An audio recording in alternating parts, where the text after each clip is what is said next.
BJP की ओर से परिसीमन पर मुख्यमंत्री के बयान को लेकर कड़ी प्रतिक्रिया देते हुए कहा है कि मुख्यमंत्री अपने बयान के जरिए आदिवासी समुदाय को भड़काने का काम कर रहे हैं। बीजेपी के प्रदेश मीडिया प्रभारी शिवपूजन पाठक और प्रवक्ता प्रदीप सिन्हा ने कहा है कि आदिवासी की घटती संख्या पर उनको जवाब देना चाहिए और संवैधानिक प्रावधानों के अनुरूप कार्य करना चाहिए।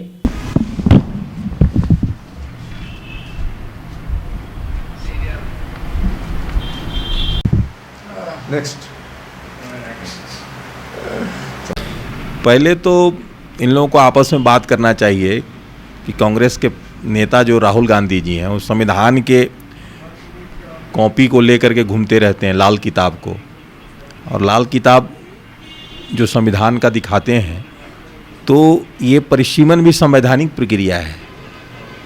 तो ये कोई पहली बार भारत में नहीं हो रहा है, इसके पहले भी परिसीमन यहाँ हुआ है। तो जो स्वाभाविक प्रक्रिया है, संवैधानिक प्रक्रिया है, उसको तो वो तो होना ही चाहिए।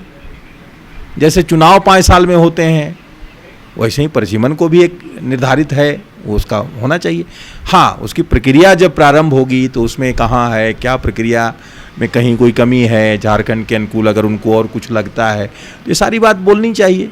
पहले ही जनता को दिग्भ्रमित करना, बताना कोई कीमत पर नहीं होने देंगे, तो ये तो एक जिम्मेवार पद पर जो व्यक्ति बैठता है उसके मुंह से ऐसे शब्द नहीं निकलने चाहिए।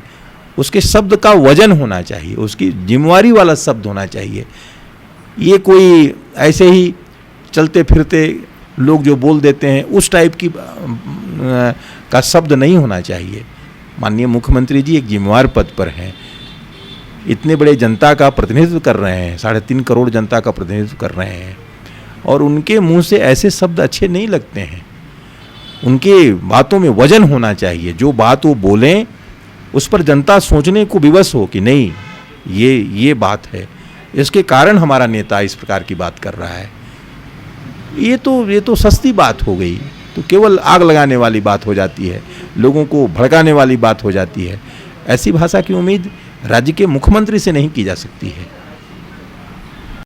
देखिए, राज्य के मुख्यमंत्री को एक संवैधानिक दायरे में रहकर ही बात करने की आवश्यकता है। लेकिन अगर वो उकसाने वाले बयान देंगे तो मैं समझता हूँ कि ये कहीं ना कहीं केंद्र के साथ टकराव वाली मुद्रा है। तो मुख्यमंत्री जी को ये अपनी जो बातें हैं उनको रखनी चाहिए। यहाँ के राज्य के लोगों के अगर हित कहीं नुकसान हो रहा हो, उनको लगता हो कि ऐसा हो सकता है, तो उन बातों को रखना चाहिए।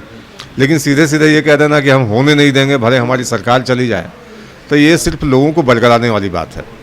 आप उचित फोरम पर अपनी बातें रखिए, परिसीमन आयोग की जो टीम आएगी उसके समक्ष आप बातें रख सकते हैं, और अगर आपकी बातें नहीं सुनी जाए तब आप शिकायत कर सकते हैं कि केंद्र हमारी अवहेलना कर रही है।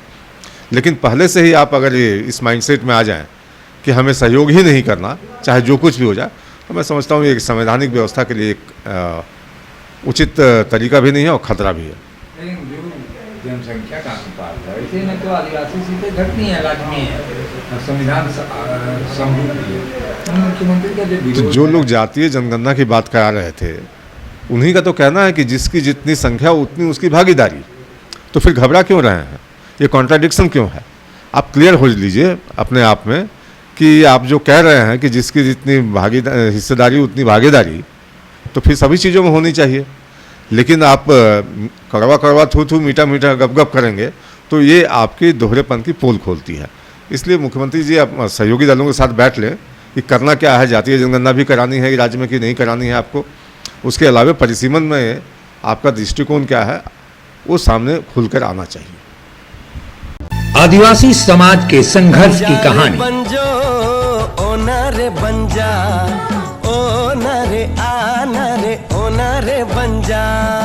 हमारी भी तमन्ना है कि तू डॉक्टर बन के हम सब गाँव वालों की सेवा करे। क्या तुम्हें झारखंड के सभी सिनेमा घरों में 22 फरवरी से चाहे कुछ भी हो जाए, ये गांव हमारा, ये गली हमारी, ये कस्बा हमारा, ये काम हमारा। जातिवाद को हमें घर घर में फैलाना है। आज के बाद इन जैसा कोई भी आया तो उसका यही अंजाम होगा।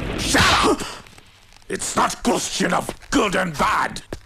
It's a question of win and defeat. ये धरती हमारी।